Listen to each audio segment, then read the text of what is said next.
How y'all doing on this 3rd of March? Good afternoon, good morning, wherever you're from. Coming to you with another Bible study today. We're going to actually be in the book of Chronicles, Second Chronicles actually in this study. And we're going to cover a few verses, not too many, and really just hone in on some things about purpose. In this, as always, take it to the Lord and let God confirm, let God speak to you, let God reveal. Let it be a part of your walk with Him. Let it increase you and lead you in a part of your journey with God, okay? With that being said, let's just go ahead and get started in this, all right? Let's go ahead and get on started. So we're actually going to be in Second Chronicles chapter 25. And we're kind of pretty much going to read through about maybe 10 verses and pretty much close it out from there. But in this study, the Lord was revealing to me some really interesting things. But let's start in verse 1. In verse 1, it says, Amaziah was 25 years old when he began to reign. He reigned 29 years, or 29 years, in Jerusalem, and his mother's name was Jehoadan, of Jerusalem. And he did, verse 2, and he did which was right in the sight of the Lord, but not with a perfect heart. Okay, now we all understand in a way what that means. We understand that nobody's perfect. Perfection no man can walk into or operate in. This is why we need Jesus. This is why Jesus is perfectly seen in our imperfection.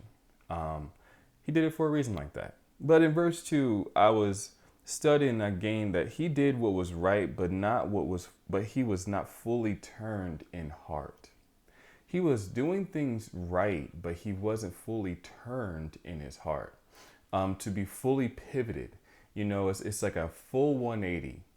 If you were to do that military, let's say he was doing maybe a 160, a 170. So he wasn't fully turned. But just to leave that there. We're going to continue, and I'm going to start reading let's read a verse. Let's skip down all the way to verse 5, actually. Let's go to verse 5. In verse 5, it says, Moreover, Amaziah gathered Judah together and made them captains over thousands and captains over hundreds, according to the house of their fathers, throughout all Judea and Benjamin. And he numbered them from 20 years old and above, and found them 300,000 choice men, able to go forth to war, that could handle spear and shield.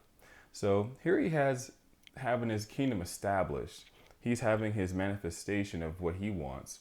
And as his kingdom is established, he's pretty much setting officers, captains, governments, leaders to lead and establish his army. So I'm only mentioning that and re-mentioning that because it's going to tie into something. It's going to tie into a purpose and what God is doing when He's involved. Okay. What God revealed to me too is that in verse 5, Amaziah thought it would be good to establish an army that is based off capability. Okay, so it seemed like in this, Amaziah was working off a mindset of, okay, I have a task. What would be best for this task get done? Let me think about the most, not logical, but most efficient way to accomplish what needs to happen. He has his kingdom. He has established an army because there's enemies about. There's enemies near him. So, of course, he has to prepare himself. Any logical king would do, right? So he was doing things based off of capability. He was looking for a people who exceed his people. He was looking for a people that could handle sword and shield. Okay. In verse 6, God was showing me where it says he hired also 100,000 mighty men of valor out of Israel for 100 talents of silver. Now, in verse 6, you really have to really look at mighty men of valor. That is something higher than the ones who were already in his nation who were capable of holding sword and shield. These people in Israel, these 100,000, were men who were prepared for war. Mighty men of valor, you don't get that title without experiencing something. You don't get that title without being qualified for that title. In that time frame, in the context of this text, there was so much of what is your army about? You got to understand in that time frame. War in that time was so of a quality of the kingdom, just like now, but it was based on manpower that didn't have so much technology. So the increase of the men, or the increase in the power of the men, meant okay, there's a more of a sure guarantee of victory. So them having the title as mighty men of valor sets them way apart from those who were just able to carry sword and shield, right?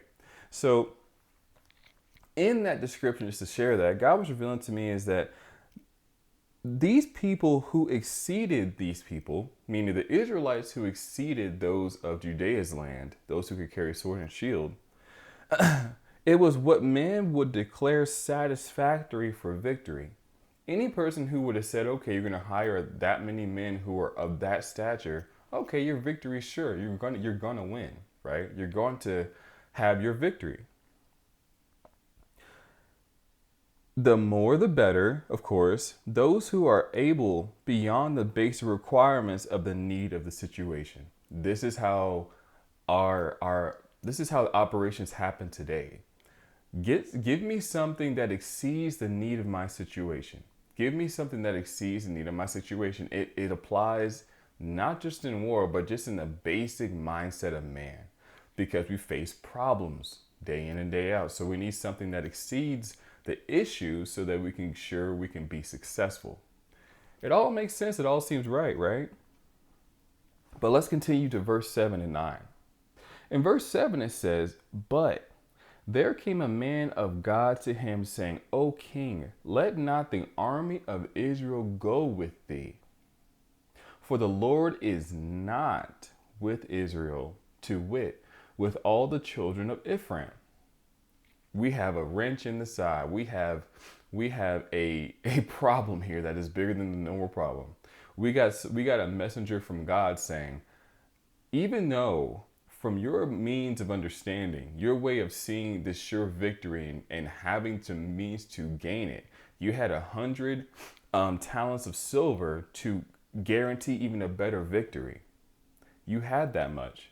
Yet, because of God is not with those mighty men of valor, those people who were prepared, those people who have been built up in that occupation or built up in that lane of success you need, it won't work.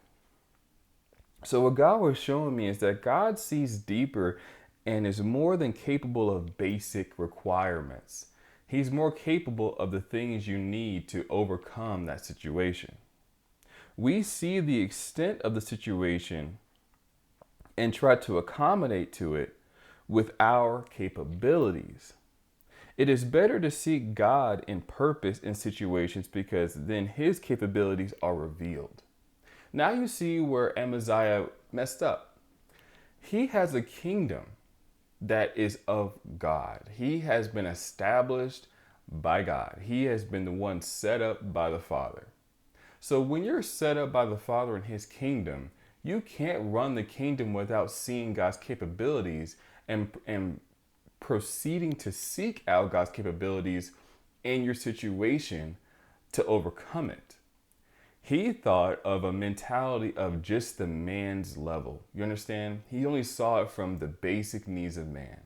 He didn't go into the higher levels of what God could do and what God was thinking and what God wanted. What did he see? What does God see in the situation? Even though I have been given this gift, even though I have the capabilities, I have 100 talents of silver to make sure I can gain even more so of a guaranteed victory in my life. But because God set me up and he has another desire and a greater desire, shouldn't I seek him? Even though I have enough to get me a win, shouldn't I seek him? Right? This is something that we have to apply to us. It's something that we have to bring to us. This is something that this is something that God is wanting us to do in the world today. It doesn't matter if you have plenty or lack. It doesn't mean if you're rich or poor and you have the capabilities of doing things. This is why some things aren't falling through. This is why some things aren't panning out despite you have the means to meet it. God wants to be involved in everything. He wants to be in the deeps of it. He wants you to acknowledge him and see what he's capable of. But what is God thinking? What is God's heart's desire for the situation, even though I could do something about it? What does God want out of it? Right? Because I promise there's so many times where I know in my personal life, I thought, oh, I had the means to do something or whatnot. But I know there's many times where God will move and say, I wasn't in that. That's why it didn't pan out that way. I wasn't in this. That's why it didn't come to fruition as you thought it was going to simply come to. Right? Let's continue. Let's keep on going. So in verse 8, it says, but if thou will go, he's saying, if you're going to do this, do it, be strong for the battle. God shall make thee fall before the enemy. For God hath power to help and to cast down. Verse 9 says, and Amaziah said to the man of God, but what shall we do for the 100 talents which I have given to the army of Israel? I've already paid these people. I've already said, here you go. You're worthy. You're qualified. You have been prepared for this. You know what you're doing in war. Here you go. You have this now. What do I say to them now? You're telling me that even though these people are built up for this occupation, for this task, because God is not with those people, and they may not see the same understanding I see. They may not get the same revelation I just got. They're going to have to pretty much not be able to do what they're supposed to do. Let's continue. It says, and the man of God answered, the Lord is able to give thee much more than this. Much more than this. In verse 10 it says, then Amaziah separated them, to wit the army that was come to him out of Ephraim, to go home again. So he was obedient. Wherefore their anger was greatly kindled against Judah, and they returned home in great anger. So this is a tug of war in Amaziah. You can see where he's like, oh man, these guys are going to be terribly mad. What am I supposed to do when I just pay them for something they are known for? Right? But when it comes to God, there's something you have to have this type of pivot. You have to want to just do God's will greater, right? So to backtrack back from 7, God was revealing to me is that because Amaziah wanted to do right before God, because it said it in verse 1 that in verse 2 that and he did that which was right in the sight of the Lord, but not with a perfect heart. Amaziah did what he did, was doing right before the Lord because that was a want, it was a desire. So God saw that in Amaziah. He was gracious. God was gracious and merciful to him to send him this messenger. It was like God saw his heart and said, I see your heart and you want to do right by me. And so by doing so, I'm going to send you a messenger so you don't mess up. Right? So God sent a messenger showing him what was satisfying to God. And it was those who were in right standing with God who would be right for the job. Those who were in right standing with God who were right for the job. You want to know where Amaziah may or may not have seen it? Think about how Amaziah just set up his army, set up his kingdom. He started getting thousands of captains. How many captains did he have? It said that he gathered Judah and made them captains over thousands, and captains over hundreds. So we had captains over thousands and captains over hundreds. How come God didn't send a messenger at that point and say, hey, I don't want you to do that because those people aren't of me? How come God didn't send a messenger then when Amaziah was setting up his army? Why? Because those people were in alignment with God's will and satisfaction. So God didn't send a messenger. But Amaziah didn't see that, right? He was focused on the man's perspective, human perspective, the human capabilities to overcome the situation. He didn't seek the Lord and say, okay, Is this enough, Lord? He didn't say, okay, I have thousands upon thousands. I have captains over thousands. I have captains over hundreds. Lord Jesus, is this enough? He didn't do that. He kept going. He kept going. You see the difference. And God saw that, but he saw that, hey, even though he's overstepping and doing something that's not what I want, I see that he's trying. I'm seeing that he's giving it his all. I'm seeing that he's wanting to do right.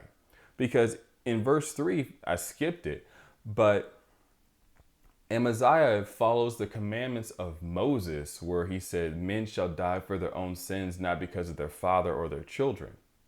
You can read it for yourself. And so God was seeing the effort.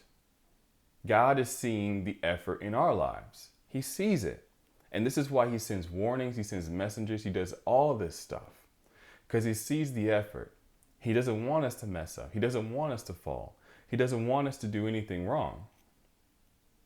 So to continue, God was seeing the heart of Amaziah and how he wanted to satisfy God. So God sent this messenger, right? So God was showing me is that people of not a great title, to have a title of sword and spear, shield and spear, in an army that you could spend money to get men of mighty valor, there's two different titles and they have two different weights. You have people that have the basic needs and basic requirements. To carry a sword, to carry a spear and a shield, that's really basic. You're not really specialized in it. You know how to block and you know how to stab somebody. Congratulations. You see where I'm going with this? And so this is what God chose, though. He chose the people of basic requirements that would, if you were to look at it in man's eyes, you'd say you can get the job done, but you may not have that great exceeding success. Doesn't the world say that about a lot of people? But who does God choose? Look at who God chose. He chose these people because if it wasn't satisfactory to God's will to set up this army, I believe that God would have sent a messenger and said, hey, stop your captains from gathering these thousands and thousands of men of choice. Stop your captains because that's not the will of God. They're not of me. He's done it plenty of times in the Old Testament. He sends prophets to kings and the fathers of old many times. You can see it repetitive. God has a pattern to him too. But no messenger was sent here, right? So God was showing me is that God is more than enough to win the battle by God's capabilities. And this is a given. This is where we see this, and he establishes this in many places in the Bible. And this is what he's doing now.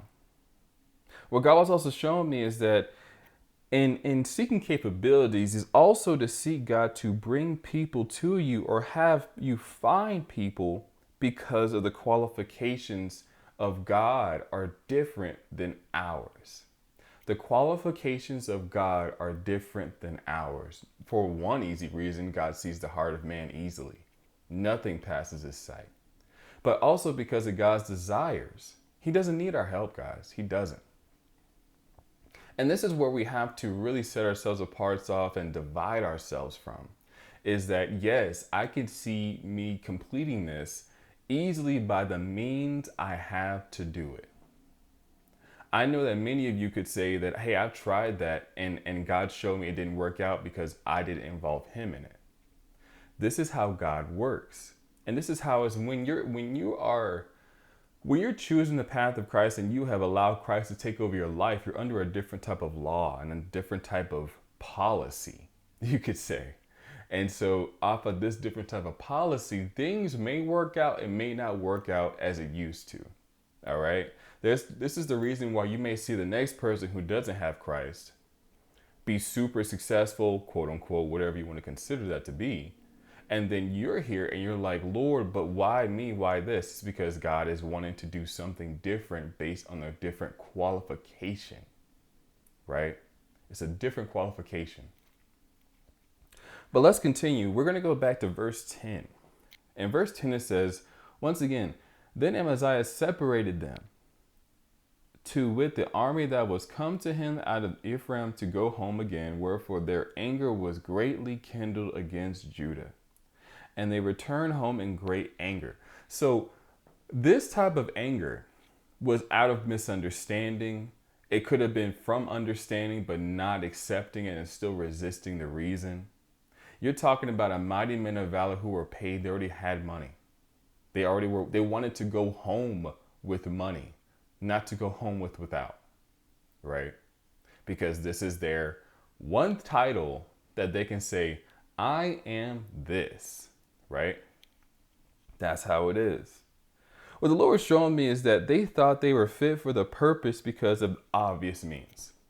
It was obvious they were fit for the purpose, guys. It was obvious. We all know that. You see, I'm sure if you were to, it's just like how they picked David to be king when he was a shepherd boy and all his brothers were the first ones to be looked at. They were the first ones to be looked at, but David, he was a shepherd boy. The capabilities for the situation, no man would have saw. So it's by obvious means these people were set and fit for their purpose, for this purpose to win this war. They were prepared for this, yet not used, since God wasn't with them, right?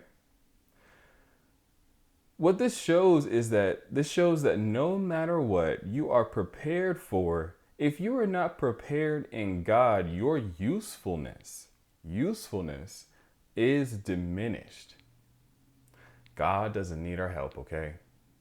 Your usefulness is diminished. There's times where, and I've seen it too. I've seen it in occupations I've been through. And I laugh because I can only say it's the favor of God. There's been times in last year in my own personal walk where I had a job and I was doing this type of thing. And I was the one who was more of the joking one. I only was there because God wanted me there. Literally. He showed me, I want you here for a time. And it was just a season. And I was like, okay, cool. Sounds great. So I did it. Not knowing what, not expecting what, just like, I'm doing the will of God. This is cool.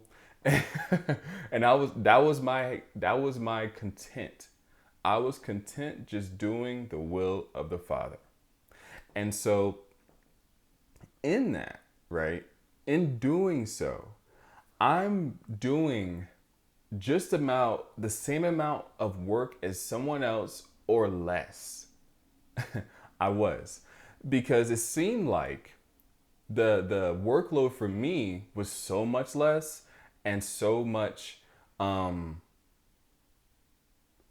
it just seemed like it was less, but it wasn't even given to me to be even much more. It came to find out within weeks at this job that I'm getting favored.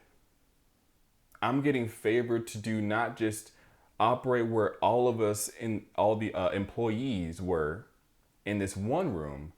I was favored to go and venture out into multiple floors and have a bigger task, even though I did no more but did less. I thought I was less capable than other people. But because I went in the name of the Lord and I had just the basic requirements, God's capability came true. God's capability manifested. Just like the men here with with spears and shields, where they just had the basic requirements and they were selected. They ended up winning this war. If you keep on reading, they win the war and then they take a whole bunch of thousands captive and throw them off a cliff. These people, they were not even any more different than I was in my simple occupation. Quote unquote, you had people in my job at that time who were the mighty men of valor in a type of title. If you see what I'm saying, people you would have saw, oh, nah, they need to be doing what Zach was doing. They need to be having that kind of expansion like Zach was. But they didn't. They were locked, and Actually, some of them were given even more of a burden. Though some of them were given more work. My increase at that job was a more freedom and a more adventurous part of the job. I got to increase only because God's favor. It seemed to work out where one of the project managers of this job somehow just had an attraction to me.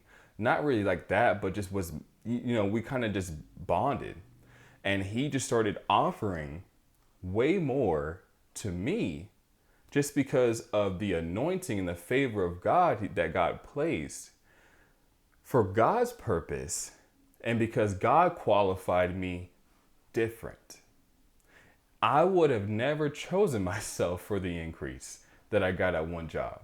I would have never chosen myself for that at all, because I was just there for God's purpose, no more and no less. But God had a qualification, and he saw where who was with God and who wasn't there. And this is where doors opened and closed. So this is a study, guys. Hopefully this hit home where you needed it. Hopefully this was a message you can take and bring to God and really increase your journey with him and your foundation of faith. This is what he has led me to share with you guys, so I'm bringing it to you. And as always, if this has blessed you, please share it with whoever you like to. Share it to those you see fit. And I love y'all, and I'll see you on the next video.